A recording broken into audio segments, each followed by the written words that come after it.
is for everybody who asks for a step-by-step recipe / tutorial on how I make my sourdough. First thing first, have you started your starter? You need to start the starter. You can't make the sourdough without a strong, active starter. So we fed our starter at 9 o'clock this morning, and now it's like a little after 1. So we're looking at about 4.5 hours of growth. The rubber band is where we started. The top is, you know, how much it's grown. You're gonna need a large bowl. I prefer glass, but of course you're gonna need a jar for your starter. You need a scale. I got this off of, I don't know, Amazon. It's linked in my Shop My under sourdough thing. You're gonna need something to mix the dough outside of your hand. Just for the purpose of this video, I'm making a single loaf. 350 grams of room temperature water. Doing 150 grams of my active starter. Let's see. I'm gonna mix this until it's milky. Placing my bowl back on my scale. 500 grams of flour. Then you're gonna add 10 to 15 grams of salt. I get this salt from the Food Nanny. Just mix this up. You need a bench scraper. Use it to like fold over. For the consistency you're looking for, it's gonna be shaggy.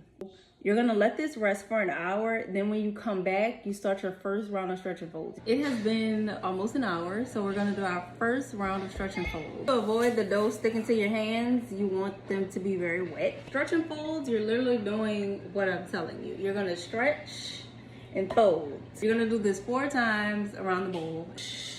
Fold. You're already forming some, you know, tension. Fold, stretch, fold. That's it. You cover her back up and you wait another 30 minutes. Time be going by so fast. It's already been 30 minutes. We're gonna do our second round of stretch and fold. At this rate, we'll be done stretching and folding by 5, 6 o'clock. Really 5. It's gonna get harder to stretch. See, it's getting hard. And we let her rest for 30 minutes. Y'all, we're back. It is 4:15 and we're on our 3rd round of stretch and fold. You really gotta scoop it. So this is 1. See, it's tight. It's getting starting to hold the shape. Cover this up. More round of stretch and fold. And we're done. All right, kids. This is our last round of stretch and fold. Look at that. Look at that. Look at that. Stretch and piece of dough ball form. If you don't, keep stretching and folding. My house is warm, so it don't take long. That's it. We're just gonna let it bulk ferment. Normally I do this overnight, but you know what? I probably messed myself up. I'm gonna have to deal with this tonight. It's 5 o'clock right now. I'll revisit this at 10 p.m. before I go to bed, and we'll see what we're looking like. It is 8:30 and I've taken my shower, eaten dinner, bathed the kids. Definitely doubled inside. You know what's done is poke it and it's not gonna stick to your hand. It should pull away from the bowl. Not doing it. Alright, y'all, it is 10 o'clock at night. We're about to shape this baby. She's jiggling.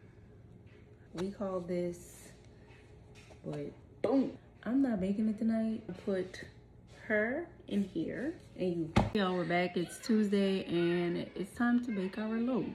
It's been in the refrigerator. It should be super sour. First, you want to preheat your oven to 450 with the Dutch oven in the oven. Feel free to use parchment paper if you don't have one of these. This tool is called a lime. Use it to score your bread. Straight down the middle with my score.